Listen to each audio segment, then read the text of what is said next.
बढ़िया। तो आइए दोस्तों, आज के इस क्लास को स्टार्ट करते हैं। ये क्लास गणित कक्षा 10 का तीसरा लेक्चर है। इससे पहले की 2 लेक्चर्स आपको प्रोवाइड किए जा चुके हैं। आप लोग एससीसी रामपुर यूट्यूब चैनल पर जाकर के इन वीडियो को देख सकते हैं। आज का ये तीसरा क्लास है। इस क्लास में जो हम लोग पढ़ने वाले हैं वो आपके सामने है। पहला बिंदु है यूक्लिड विभाजन एल्गोरिथ्म के अनुप्रयोग। ये अनुप्रयोग पिछले क्लास में भी हम लोग पढ़े थे, लेकिन इसमें केवल 2 संख्याओं के लिए ही ज्ञात करना था मौसम। और आज के इस क्लास में हम लोग जानेंगे कि 3 संख्याएं दी गई है तो उसको कैसे ज्ञात किया जाएगा। उसके बाद हम लोग पढ़ने वाले हैं अभाज्य संख्याएं एवं उदाहरण। तीसरा हम लोग का हेडिंग है भाज्य संख्याएं एवं इसके कुछ उदाहरण। विशेष तथ्य यानी भाज्य और अभाज्य से संबंधित कुछ विशेष तथ्यों के बारे में बात करेंगे, जो कॉम्पिटिटिव एग्जाम में भी इससे संबंधित क्वेश्चन पूछ लेता है। अगला हेडिंग हम लोग का है 5वां नंबर गुणनखंड एवं गुणनखंड वृक्ष यानी फैक्टर एंड फैक्टर टी। उसके बाद 6वां है अंकगणित की आधारभूत प्रमेय यानी the fundamental theorem of arithmetic. 7वां हेडिंग है, इंपॉर्टेंट हेडिंग है ये, अभाज्य गुणनखंड विधि से मौसल तथा लसर ज्ञात करना। और ये होता है अंकगणित की आधारभूत प्रमेय, मतलब इसी की सहायता से इसका प्रयोग करके अगर मौसल ज्ञात करते हैं तो इसी को कहते हैं अभाज्य गुणनखंड विधि, बताया जाएगा इस श्रेणी में।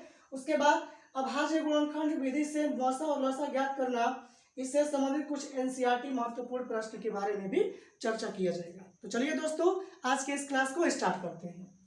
तो पहला हेडिंग हम लोग का है यूक्लिड विभाजन एल्गोरिथ्म के अनुप्रयोग।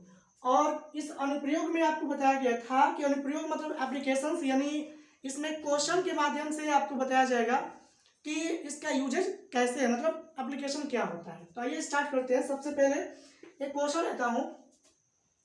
जैसे यहाँ पे क्वेश्चन लिया गया,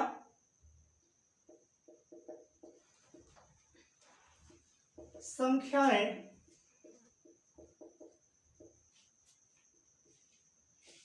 क्वेश्चन लिया गया 16, 24 तथा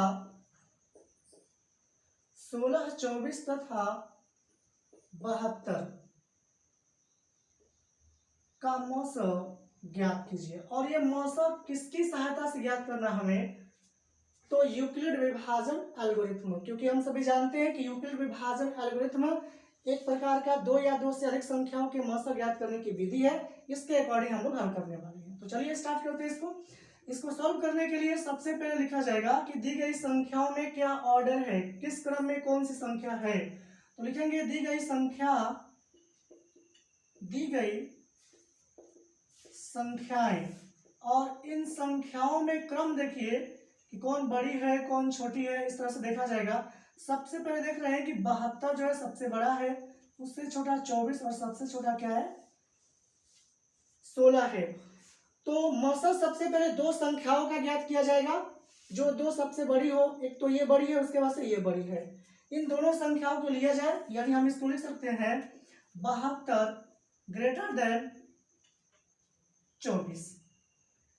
यहां पे हम देख रहे हैं कि चूंकि 72 बड़ी है, किससे 72 बड़ी है 24 से, अतः हम 72 को यानी बड़े को, इसलिए हम कह सकते हैं 72 को भाज्य तथा 24 को भाजक, यानी जो बड़ा होता है उसे भाज्य मान लेते हैं और जो छोटा होता है उसे भाजक मान लेते हैं। मानकर 72 को भाज्य और 24 को भाजक मानकर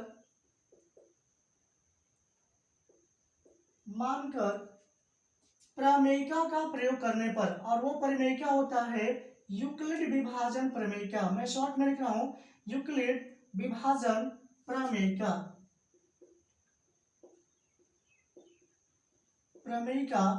का प्रयोग करने पर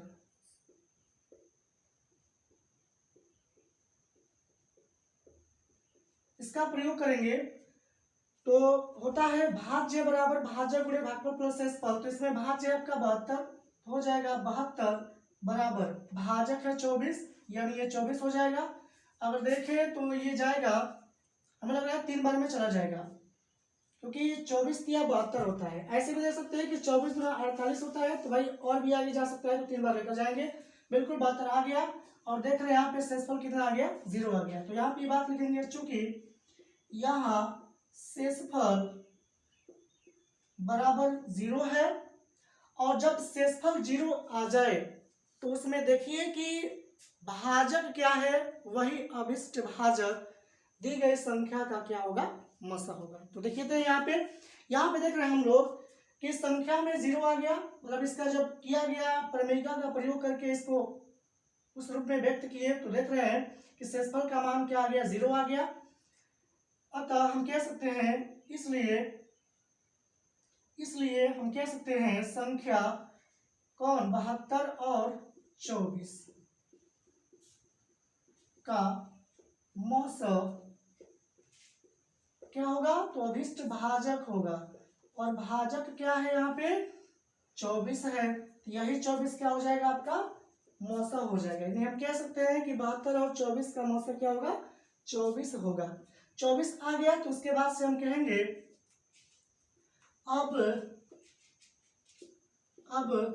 फिर कौन संख्या जो बच गई थी, कौन, 16। अब देखिए इसके साथ कंपेयरिंग कीजिए, यानी हम कहेंगे अब चूंकि 72 बड़ा है किससे, 16 से, इसलिए 24 बड़ा है, तो 24 को मान लिया जाएगा भाज्य, वही प्रक्रिया की जाएगी, तथा 16 को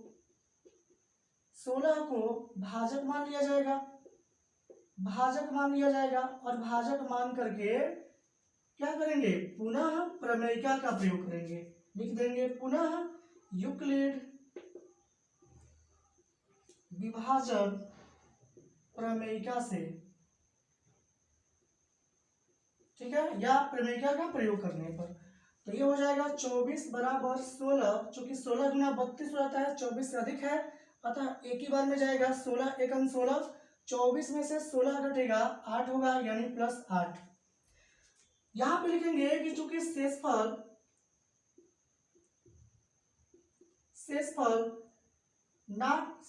जो है 8 है, जो कि 0 के बराबर नहीं है, इसलिए जो शेषफल है उसको भाजक मानेंगे, और जो भाजक है उसको भाज्य मान लेंगे। यानी इसलिए 8 को भाजक तथा 16 को भाज्य, यानी अधिक वाले को हमेशा भाज्य मानेंगे। भाज्य मानकर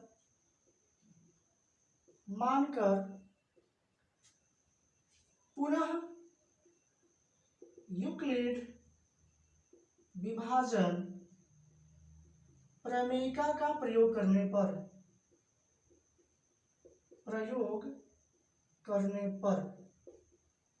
ठीक है। तो इसको मैं इधर लिखता हूं, पुनः प्रमेयिका का प्रयोग करेंगे, तो भाज्य माना गया किसको, 16 को, यानी 16 को, तो 16 बराबर भाजक माना गया 8 को, तो 8 लिखेंगे, चूंकि 8 गुना के 16 होता है, और प्लस शेषफल हो जाएगा 0, तो हम कह सकते हैं इसको कि चूंकि यहां पर देखें, चूंकि शेषफल 0 आ गया,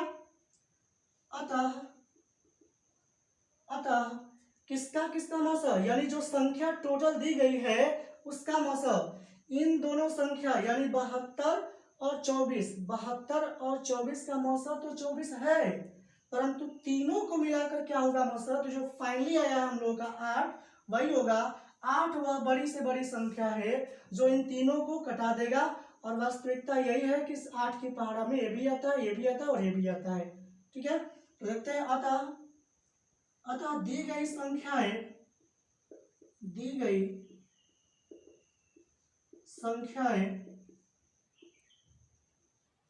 16, 24 तथा 72 का मौसा कितना होगा, 8 है। तो संख्याओं को इस तरह से हल करना, दी गई संख्याओं को हल करके मौसा ज्ञात करना कहलाता है यूक्लिड विभाजन एल्गोरिथ्म की सहायता से हल करना। ठीक है, मौसा ज्ञात करने की विधि है और आपको दिखाना था इसमें कि 3 संख्या अगर है, 3 या 3 से अधिक है तो उसका मौसा कैसे ज्ञात किया जाएगा। तो मौसा ज्ञात किया जाएगा, सबसे पहले 2 बड़ी संख्याओं का आपस में मौसा ज्ञात करेंगे। जब वो हो जाए तो फिर जो छोटा था उसको साथ में, जो मौसा ज्ञात हुआ है उसके साथ में छोटी वाली संख्या का कंपेयरिंग करेंगे कि कौन बड़ा कौन छोटा। तब जाकर फिर से इन दोनों संख्याओं का मौसा ज्ञात करेंगे। फाइनली जो आएगा अंत में जो भाजक, वही भाजक दी गई जितनी भी संख्या है उन सभी संख्याओं का क्या होगा, अवेष्ट मौसा होगा। ठीक है, ये हेडिंग आपको समझ में आया होगा। अगला हेडिंग की मैं बात कर रहा हूं। अगला हेडिंग है, इसको इरेज कर रहा हूं। अगला हेडिंग हम लोग का अभाज्य संख्याएं एवं इसके उदाहरण। समझिएगा प्राइम नंबर क्या होता है। आज जानना है हमें कंपोजिट नंबर और प्राइम नंबर, भाज्य संख्या और अभाज्य संख्या। तो चलिए स्टार्ट करते हैं। हेडिंग हम लोगों का पहला हेडिंग क्लियर हुआ, दूसरा हेडिंग और भी इसके एग्जांपल हो सकते हैं। ठीक है, इसका आंसर आप लोग आपको एक क्वेश्चन दे सकता हूं इसके लिए, जैसे कि 20, उसके बाद ये आया, उसके बाद मान लीजिए 105। इसका मौसा ज्ञात करना और कमेंट बॉक्स में कमेंट कीजिएगा। ठीक है, 20, 35 और 115। एक और क्वेश्चन ले सकते हैं आप, जैसे कि 250, उसके बाद 280 और 420। इसका मौसा ज्ञात करके आप लोग कमेंट बॉक्स में कमेंट कीजिएगा इसका आंसर। ओके, चलिए आगे चलते हैं। अगला है अभाज्य संख्या एवं उदाहरण। अभाज्य संख्या क्या होती है समझना। अभाज्य संख्या वे संख्याएं जो एक और खुद को छोड़कर किसी और संख्या से विभाजित नहीं होती, उन संख्याओं को अभाज्य संख्या कहते हैं। वे संख्याएं जो एक और खुद से, ऐसी संख्याएं जो एक और खुद से छोड़ दिया जाए, एक और खुद को छोड़ दिया जाए तो और किसी अन्य संख्या से विभाजित नहीं होती, तो उस संख्या को क्या कहते हैं, अभाज्य संख्या। यानी अभाज्य संख्या में हम लोग लिखेंगे अभाज्य संख्या यानी प्राइम नंबर।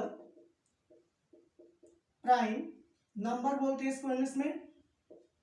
प्राइम नंबर क्या होता है, तो वे संख्याएं, वे सभी संख्याएं, वे सभी संख्याएं जो एक और स्वयं, एक और अपने आप यानी स्वयं के अतिरिक्त,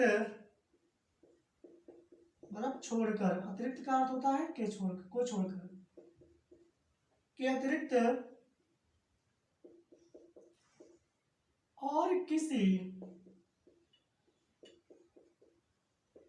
अन्य संख्या से पूर्णतः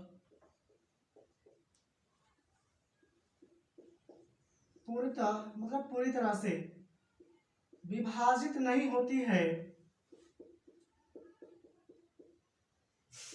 विभाजित नहीं हो सकती है, नहीं होती है, उन्हें अभाज्य संख्या कहते हैं। अभाज्य संख्या कहते हैं। ठीक है, इसके एग्जाम्पल की बात किया जाए, क्या है इसके उदाहरण। तो देखिए सबसे छोटी अभाज्य संख्या क्या हो सकती है कि जो एक और खुद को छोड़ दिया जाए, तो एक तो छोड़ ही दिया जाए, खुद को छोड़ दिया जाए तो और किसी से नहीं कटेगा। सबसे छोटी होगी वो, किसका नाम क्या है, 2। 2 के बाद देखिए और कोई 3, 3 के बाद 4 तो बिल्कुल कट जाएगा, 2 से 5 हो जाएगा, उसके बाद से 7 होगा, उसके बाद से 11 होगा, 13 भी हो जाएगा, 17 भी होगा, उसके बाद से 19 भी होगा, डॉट डॉट। ठीक है, इसको आप याद रखिएगा कि सबसे छोटी जो अभाज्य संख्या होती है 2 होती है। वैसे इसको मैं विशेष तथ्य के बारे में इसको बताऊंगा अभी। तो अभाज्य संख्या क्या है, वे सभी संख्याएं जो एक और खुद के अतिरिक्त, एक और खुद को छोड़कर, वे सभी संख्याएं जो एक और स्वयं के अतिरिक्त और किसी अन्य संख्या से पूर्णतः विभाजित नहीं होती है, उन्हें अभाज्य संख्याएं कहते हैं। क्या कहते हैं, उन्हें अभाज्य संख्याएं कहते हैं। जैसे 2, 3, 5, 7, 11 डॉट डॉट। ओके, आगे चलते हम लोग भाज्य संख्याएं क्या है इसके बारे में हम लोग अब स्टडी करने वाले हैं, जिसको बोलते हैं अंग्रेजी में कंपोजिट नंबर। क्या होती है भाज्य संख्याएं, इसके बारे में हम लोग डिस्कशन करने वाले हैं। तो अगला हेडिंग हम लोग का है भाज्य संख्या एवं इसके कुछ उदाहरण। क्या होती है कंपोजिट नंबर? कंपोजिट नंबर, इसको आप कंपाउंड नंबर भी कह सकते हो, क्योंकि इसको संयुक्त संख्या के नाम से भी जानते हैं। नंबर, संयुक्त संख्या या यौगिक संख्या। तो इसमें बोलेंगे कि वे सभी संख्याएं जो एक और स्वयं के अतिरिक्त किसी और से भी कट जाए उसे कहते हैं भाज्य संख्या। वे सभी संख्याएं जो एक और स्वयं, मतलब खुद की बात कर रहा है, जो संख्या उसी की बात कर रहा है, स्वयं के अतिरिक्त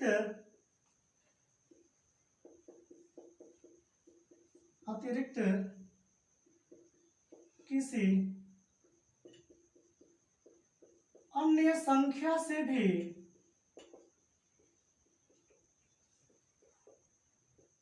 पूर्णतः विभाजित हो जाती है,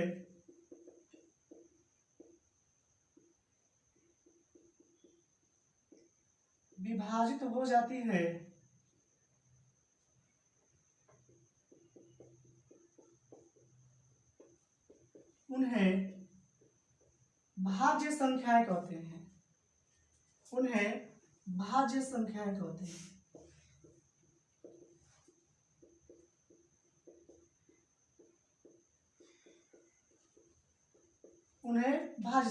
इसके एग्जाम्पल की बात किया जाए, ये तो कंफर्म हो गया कि 2 और 3 क्या होगा? भाज्य संख्या होगा, यानी ये खुद से ही कटेगी। एक और खुद को छोड़ दिया जाए तो और किसी से नहीं कटेगी, ये कटेगी तो खुद से कटेगी, और एक और स्वयं को छोड़ दिया जाए तो 2 और 3 ये खुद से कटेगी, ये भी खुद से कटेगी, ठीक है। यानी एक और स्वयं को छोड़ दे तो और किसी संख्या से नहीं कर सकती है। तो सबसे छोटी की बात किया जाए भाज्य संख्या, कंपोजिट नंबर, वो होता है 4 के बाद क्या आएगा? 6 भी होगा, उसके बाद 8 भी होगा, 9 भी होगा, 10 भी होगा, 12 भी होगा, उसके बाद 14 भी होगा, बात करें 15 भी होगा। ऐसे डॉट डॉट और भी संख्या हो सकती है। इन संख्याओं को आप गौर से देखिए, स्वयं और एक को छोड़ दे तो और भी किस संख्या से कट जाएगी, यानी एक को छोड़ दे 4 को छोड़ दे, 4 खुद है तो उसको छोड़ दे तो देख रहे हैं कि ये 2 से भी कट जाएगी। वैसे इसकी हाल है कि 3 से भी कट जाएगा और ये 2 से भी कट जाएगा। यानी ऐसी संख्या जो एक और स्वयं के अतिरिक्त किसी अन्य संख्या से भी विभाजित हो जाती है, उन संख्याओं को भाज्य संख्या कहते हैं, ठीक है। अगले हेडिंग की बात किया जाए विशेष तथ्य। इस विशेष तथ्य में हम जानेंगे भाज्य और अभाज्य संबंधित कुछ प्रमुख विशेष तथ्य, यानी कुछ प्रमुख बातें जानेंगे। तो आइए इसके बारे में थोड़ा चर्चा कर लिया जाए। क्या है विशेष तथ्य के बारे में? Special facts. सुनिएगा, फैक्ट क्या है? विशेष तथ्य,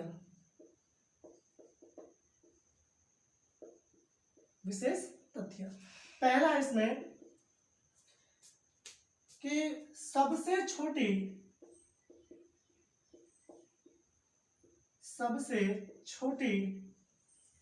अभाज्य संख्या, सबसे छोटी, मैं कहना चाहूंगा कि सबसे छोटी सम अभाज्य संख्या, सम अभाज्य संख्या 2 होती है। इसको आप याद रखिएगा, ये बहुत बड़ी बड़ी परीक्षाओं में पूछा जा चुका है कि सबसे छोटी अभाज्य संख्या क्या होती है? तो 2 होती है। और सबसे छोटी सम अभाज्य संख्या क्या होती है? तो भी 2 ही होती है। और एक और बात, सबसे छोटी विषम अभाज्य संख्या कह दिया जाए, सबसे छोटी विषम अभाज्य संख्या, तो उस समय आपका आंसर क्या होगा? तो विषम में ढूंढेंगे सबसे छोटी, तो आपका हो जाएगा आंसर 3 होती है। सबसे छोटी विषम अभाज्य संख्या 3 होती है। तीसरा इंपॉर्टेंट पॉइंट कि सबसे छोटी भाज्य संख्या क्या होती है, या फिर ऐसे क्वेश्चन करें कि सबसे बड़ी अंकीय अभाज्य संख्या।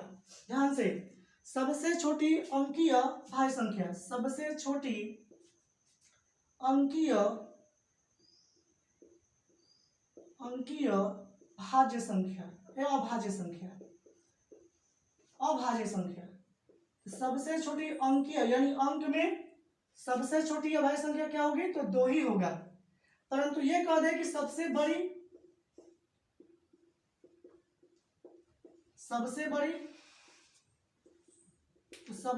अंकीय अभाज्य संख्या आपका होता है, सबसे बड़ी अंकीय अभाज्य संख्या होता है वो आपका होता है 7, क्योंकि 8 भी भाज्य संख्या है, 9 भी भाज्य संख्या है, अतः सबसे बड़ी अंकीय अभाज्य संख्या पर क्या होता है, 7 होती है।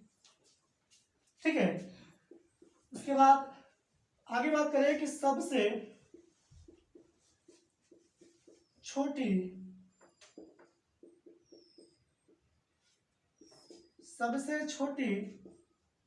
भाज्य संख्या क्या होती है, तो 4 होती है। भाज्य संख्या 4 होती है।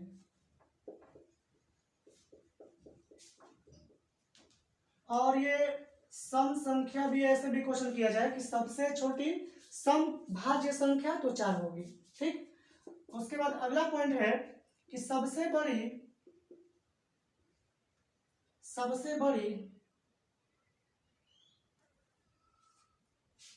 बड़ी तो होती नहीं, क्योंकि उसके आगे भी और संख्या हो सकती है, तो कह देंगे कि सबसे छोटी विषम भाज्य संख्या, यानी ये सम भाज्य संख्या है और यह आपका विषम भाज्य संख्या। सबसे छोटी विषम भाज्य संख्या आपका होता है 9, क्योंकि आगे बात करें भाज्य संख्या में तो 4 के बाद 6 होता है, 6 के बाद 8 भी होता है, परंतु वो सम में है, अतः विषम की बात किया जाएगा तो हो जाएगा आपका 9, तो 9 होती है। सबसे छोटी विषम भाज्य संख्या 9 होती है।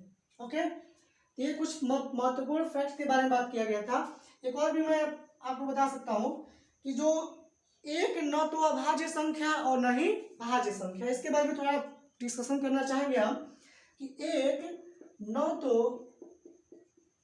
तो अभाज्य संख्या है और न ही भाज्य।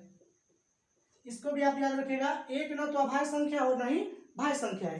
अब क्वेश्चन थोड़ा हट करके आता है, क्वेश्चन ये हट करके आता है कि जब किसी संख्या का अभाज्य गुणनखंड किया जाता है तो उस अभाज्य गुणनखंड में एक को शामिल क्यों नहीं किया जाता।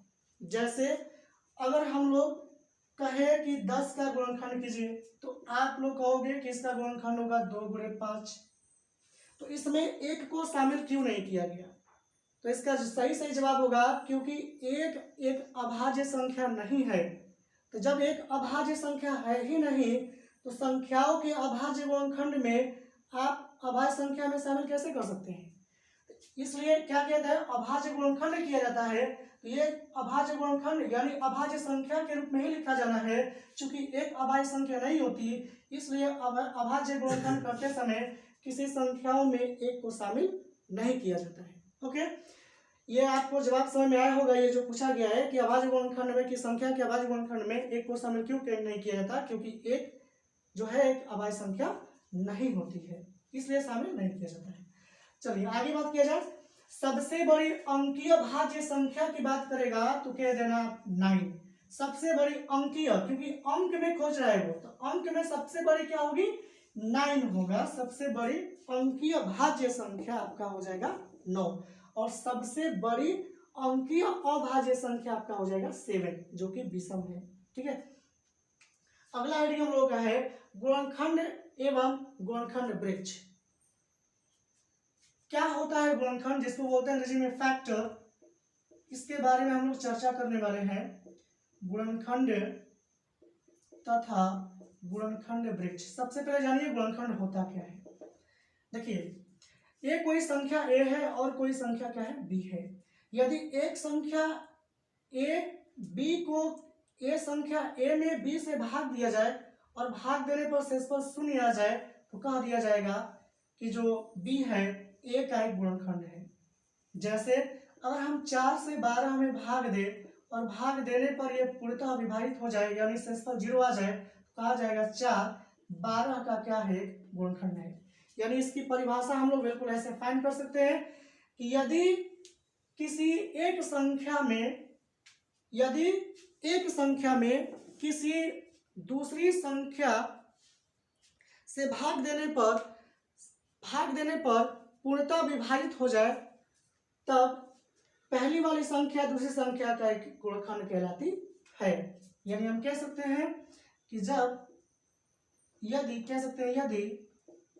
एक संख्या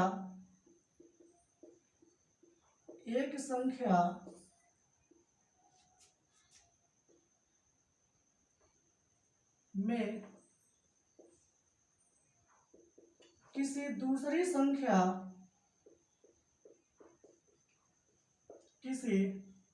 दूसरी संख्या से भाग देने पर पूर्णतः विभाजित हो जाए या हम कह सकते हैं शेषफल 0 हो जाए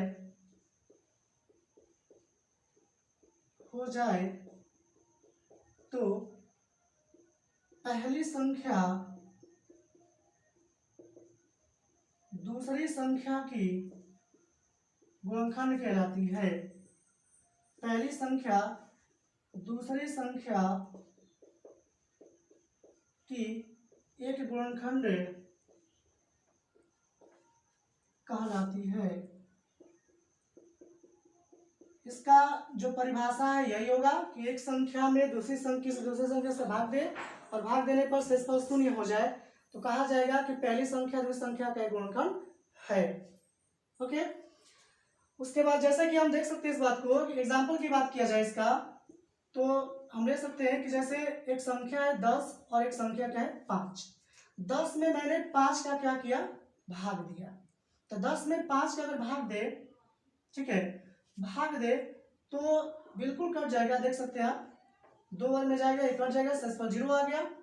तो शेषफल 0 आ गया तो उस समय हम कह देंगे कि जो 10 है वो 5 का क्या है, जो 10 है 5 का क्या है, गुणनखंड है। 10 का एक गुणनखंड क्या है, 5। ऐसे कहेंगे कि 10 का एक गुणनखंड क्या है, 5 है। क्योंकि जब हम 10 का प्राइम नंबर के रूप में गुणनखंड करेंगे, जैसे मान लीजिए 10 इक्वल लिख सकते हैं 2 गुणे के 5, या जैसे लिखा है 20 तो हम इसको लिख सकते हैं 2 गुणे 2 गुणे 2 गुणे 2 गुणे 5। तो 2 क्या है, एक जो है गुणनखंड है किसका, 20 का, क्योंकि 2 से अगर भाग देंगे तो 20 पूर्णतः विभाजित होगी। 5 भी क्या है, गुणनखंड है, ठीक है ना। तो क्या करते हैं, वह संख्या जिसमें किसी अन्य संख्या से भाग देने पर वो पूर्णतः विभाजित हो जाए, क्या कहते हैं, उस संख्या का गुणनखंड कहलाता है। ओके, अब जो हम लोग जानेंगे गुणनखंड वृक्ष। जो गुणनखंड हुआ है उन गुणनखंडों को एक वृक्ष के रूप में प्रदर्शित कर देना गुणनखंड वृक्ष कहलाता है। यानी क्या हम बोलेंगे, किसी गुणनखंडों का, यानी गुणनखंड किया हुआ है और उन गुणनखंडों का वह श्रृंखला जिसे वृक्षों के रूप में प्रदर्शित किया जा सके उसे क्या कहते हैं, गुणनखंड वृक्ष कहते हैं। तो हम कह देंगे क्या, किए हुए गुणनखंडों को, यानी गुणनखंडों का वह श्रृंखला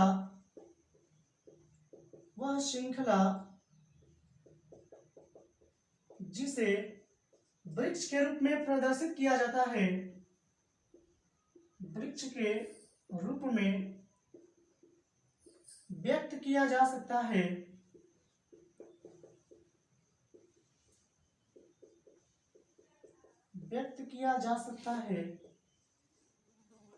उसे क्या कहते हैं, गुणनखंड वृक्ष कहते हैं। उसे गुणनखंड वृक्ष कहते हैं।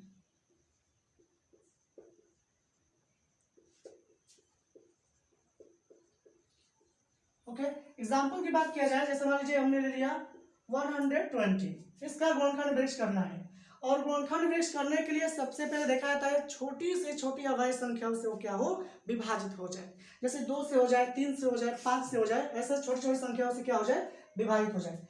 इसका अगर हमें गुणनखंड वृक्ष करना है तो सबसे पहले देखिए कि क्या 2 से कट रही है, हाँ बिल्कुल कट रही है। तो 2 से अगर भाग करेंगे तो ये देख रहे हैं 2 से कट जाएंगे। तो इसका एक जो है यहाँ पे आ गया 2, तो पहले यहाँ पे 2 लिखेंगे। उसके बाद और भी देखिए, जब 2 से ये कट रही है कितनी बार में कट रही है भाई, ये 60 बार में कट जाएगी। तो यहाँ पे आप लिखेंगे 60, यानी 2 और 60 का गुणनफल हो जाएगा 120। फिर ये अभाज्य संख्या हो गया तो ये कटेगा नहीं। फिर अब इसी को काटेंगे, कितना से कटेगा, ये 2 से कट जाएगा अभी भी, तो फिर 2 से काट दीजिए। 2 से काटेंगे तो ये हो जाएगा 30, यानी 30 हो जाएगा। ये फिर नहीं कटेगा, फिर इसका काटिए, 2 से काट रहा है तो काटते जाइए, 15 बचेगा। ठीक है, फिर इसको देखिए, ये नहीं कटेगा क्योंकि खुद ही प्राइम नंबर हो गया। जब प्राइम नंबर हो जाए तो छोड़ दीजिए उसको, जो कहते हो छोड़ दीजिए। अब इसको देख रहे हैं कि प्राइम नंबर नहीं है, ये आपका कॉम्पोजिट नंबर है, भाज्य संख्या है, इसलिए ये कटेगा। तो 3 से देखिए 2 से नहीं कट रहा है तो 3 से कट जाएगा, क्योंकि 3 5 15।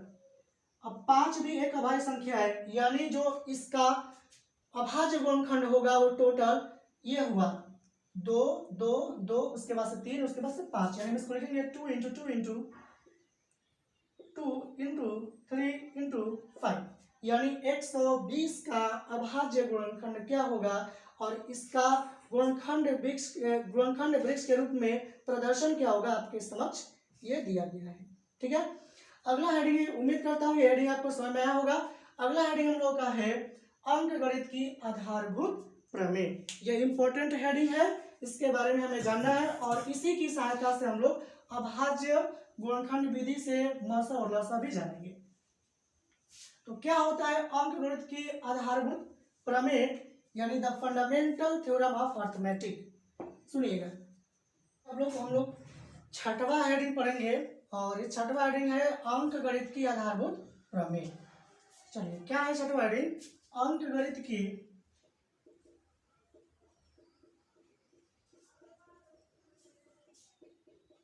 आधारभूत प्रमेय, जिसको हम कह सकते हैं अंकगणित के मूलभूत प्रमेय।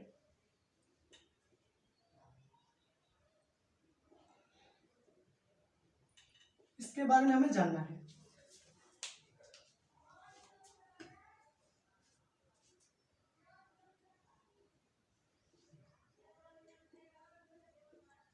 यह प्रमेय क्या कहता है, इस प्रमेय के अनुसार किसी भाज्य संख्या या मिश्रित संख्या को उनके अभाज्य गुणनखंडों के गुणनफल के रूप में व्यक्त किया जा सकता है, यही कहता है प्रमेय। इसको मैं लिख करके दिखाता हूं आपको। इस प्रमेय के अनुसार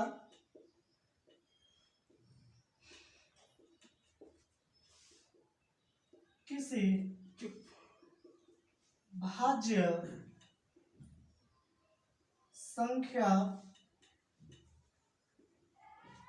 भाज्य संख्या को उनके अभाज्य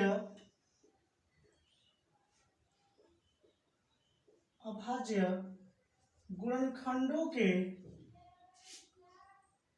गुणनफल के रूप में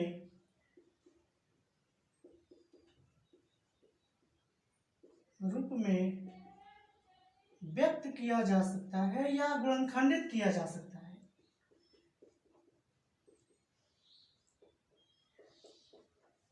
व्यक्त किया जा सकता है, और यह जो गुणनखंड है, यह गुणनखंड आने वाले गुणनखंडों के क्रम में क्या होते हैं, अद्वितीय होते हैं, यानी उसके जैसा और कोई गुणनखंड प्राप्त नहीं होता है। जैसे मान लीजिए 30 है तो 30 को हम कह सकते हैं 2 गुणे, अब जो अगला आएगा वह 2 की तरह नहीं रहेगा, ये कहना चाहता है। जैसे 2 गुणे हम लिखेंगे 3, तो भाई इससे भिन्न है ये, यानी ये अद्वितीय अपने आप में अकेला है, ये 2 अपने आप में, ये 3 अकेला है, यानी आएगा तो 3 की तरह होगा, नहीं तो उससे बिल्कुल अभिन्न होगा, बिल्कुल भिन्न होगा वो। ठीक है, तो क्या कहता है ये प्रमेय, कहता है बिल्कुल क्या होगा, भिन्न क्या होगा, अकेला हो गया, अद्वितीय होगा। इसलिए इस प्रमेय को हम अद्वितीय, लिख देता हूं इस बात को, अद्वितीय गुणनखंड प्रमेय के नाम से भी जानते हैं। इस बात को भी ना भूलिएगा, क्योंकि कभी कभी एग्जाम में ये ना देकर के ये भी पूछ सकता है कि अद्वितीय गुणनखंड प्रमेय क्या है। अद्वितीय गुणनखंड प्रमेय के नाम से भी जानते हैं, इस बात को आप लोग नहीं भूलेंगे। और एक और बात, आधारभूत प्रमेय को कह सकते हैं हम लोग मूलभूत प्रमेय।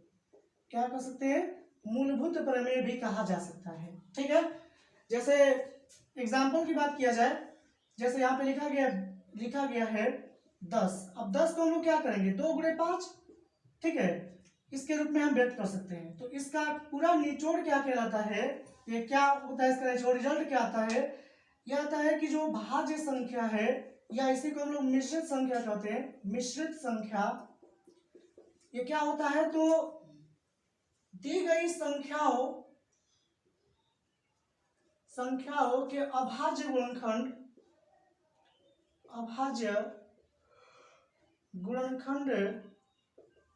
का गुणनफल, यही होता है। यानी ये प्रमेय क्या कहता है कि जो संख्या दी गई है उस संख्या के अभाज्य गुणनखंड का गुणनफल रूप, यही प्रमेय कहता है।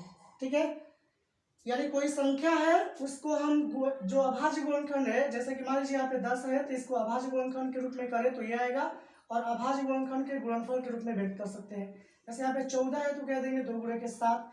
20 की बात करें तो ये हो जाएगा 2 गुणे 5, इस तरह से हो जाएगा। ठीक, और इसको हम ऐसे भी लिख सकते हैं कि 2 के पावर 2 गुणे के 5, यानी इसको शॉर्ट में लिखना चाहे, अद्वितीय के फॉर्म में बनाना चाहे तो इसको केवल 2 कर सकते हैं, पावर 2 और इंटू 5, इसके जैसा और कोई नहीं है। ठीक है, ये प्रमेय कहता है किसी भाज्य संख्या को उनके अभाज्य गुणनखंडों के गुणनफल के रूप में व्यक्त किया जा सकता है, ये बात याद रखिएगा आप लोग।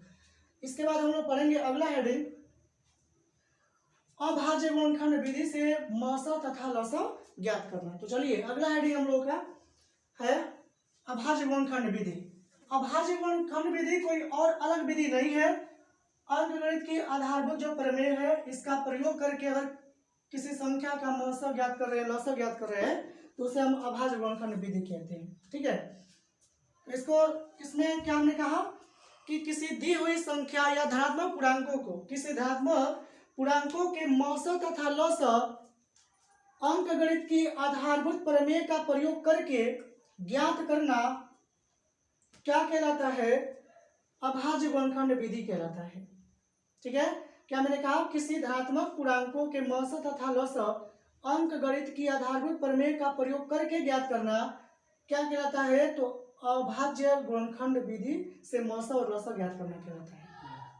इसमें क्या होता है कि सबसे पहले दी हुई 2 या 2 से अधिक संख्याओं को अभाज्य गुणनखंड के रूप में लिखते हैं, और उसमें जो उभयनिष्ठ गुणनखंड है वो न्यूनतम घात कितना है उसको लेते हैं, और न्यूनतम घात के गुणनफल क्या कहलाता है, उन संख्याओं के मस हो जाते हैं। जैसे मैं इसको एक्सप्लेन करके दिखाता हूँ आपको।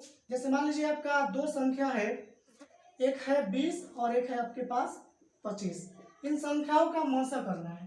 तो सबसे पहले हम क्या करते हैं, इन संख्याओं को सबसे पहले क्या करते हैं कि गुणनखंड के रूप में लिखते हैं, अभाज्य गुणनखंड के गुणनफल के रूप में। तो अगर इसको हम लिखें तो ऐसा होगा, और इसे घातों के रूप में व्यक्त करेंगे तो ये हो जाएगा 2 की पावर 2 और ये हो जाएगा 5। उसी तरह से इसको देखें तो 25 को लिखेंगे तो ये होगा 5 गुणे के 5, और इसे हम लिख सकते हैं 5 की पावर 2। तो हम क्या करते हैं, दोनों, एक ये गुणनखंड प्राप्त हुआ, एक ये प्राप्त हुआ, तो इन दोनों गुणनखंडों में हम देखें तो उभयनिष्ठ क्या है, 5 है, और 5 की न्यूनतम घात क्या है, तो न्यूनतम घात है 1, यानी हम कह सकते हैं कि 20 और 25 का जो मसा होगा वो क्या होगा, 5 के पावर 1 होगा। न्यूनतम घात वाले संख्या को लिखते हैं, यानी 5 के पावर 1 का मतलब होता है 5, यानी 20 और 25 का मसा क्या हो जाएगा, आपका 5 हो जाएगा। ठीक है, तो इस तरह से हल करना, हमने क्या किया, आधारभूत प्रमेय का यूज किया, यानी गुणनखंडों के रूप में लिखा और उसे घात चढ़ाते गए और देखा कौन कामन है। कामन में जो घात छोटे वाला था, न्यूनतम घात वाले को मैंने लिया, वही क्या कहलाएगा, इसका मसा कहलाएगा। ठीक है, इससे संबंधित एनसीईआरटी प्रश्न, यानी चलिए इससे संबंधित और भी कुछ क्वेश्चन किया जाए। ठीक है, लगभग 2 या 3 क्वेश्चन हम लोग करेंगे इससे संबंधित, और इससे आपका क्लियर भी हो जाएगा। चलिए, तो एक लसा के लिए देता हूँ, एक मसा के लेता हूँ। जैसे मान लीजिए मेरे पास एक क्वेश्चन आ गया 15 तथा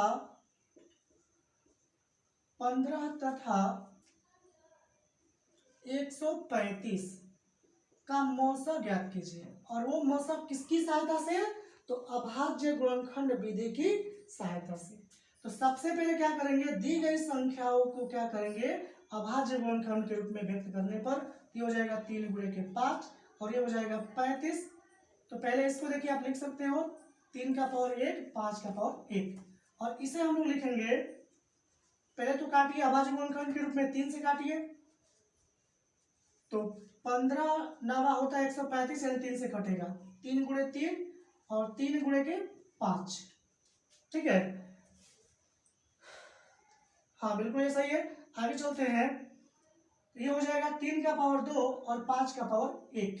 तो इसका हमें चाहिए मौसम, क्या चाहिए मौसम। तो इसका मौसम क्या हो जाएगा, तो इन दोनों संख्याओं को देखिए और इसके जो अभाज्य गुणनखंड आए हैं उसमें उभयनिष्ठ चीजें क्या है, उसकी न्यूनतम घात ली जाती है।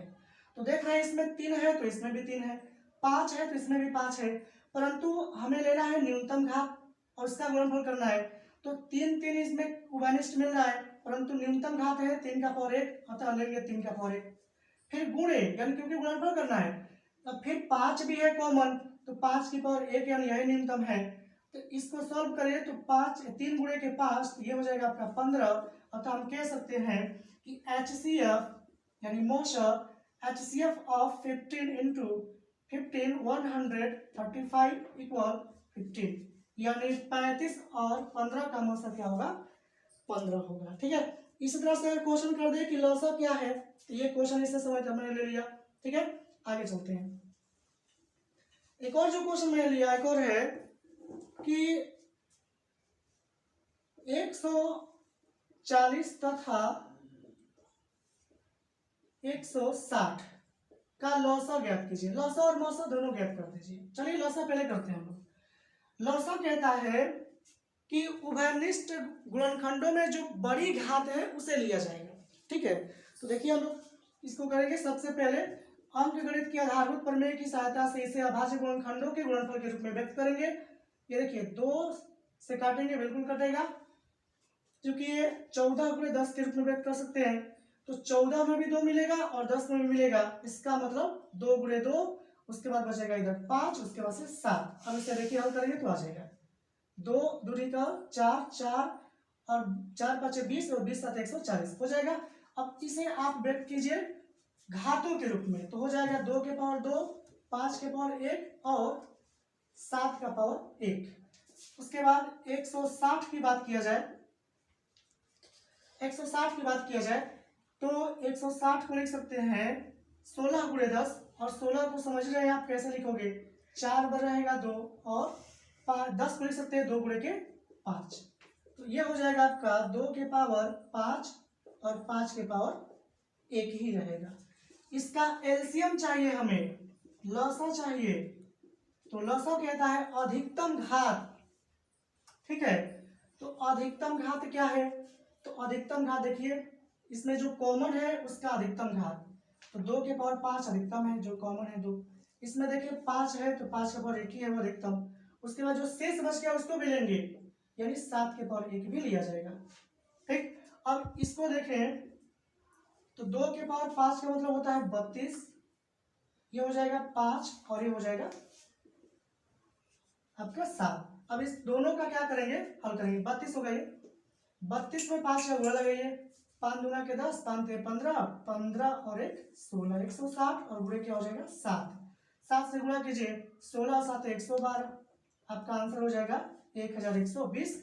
अतः 140 और 160 का जो एलसीएम है वो हो जाएगा आपका 1120, ये आपका आंसर होगा। इसका मौसा जो है आप लोग कमेंट बॉक्स में कमेंट करके बताइएगा इसका जो करेक्ट आंसर है। ठीक है, मिलते हैं अब अगले वीडियो में। आज के लिए बस इतना ही। उम्मीद करता हूँ ये आपको वीडियो पसंद आया होगा। ठीक है, और जो भी तथ्य होगा इसमें कोई मिस्टेक हो गई हो, त्रुटियां हो गई हो, उससे कमेंट बॉक्स में कमेंट करके बताइएगा ताकि अगले वीडियो से इसे सुधार किया जाए। आज के लिए बस इतना ही। Thank you.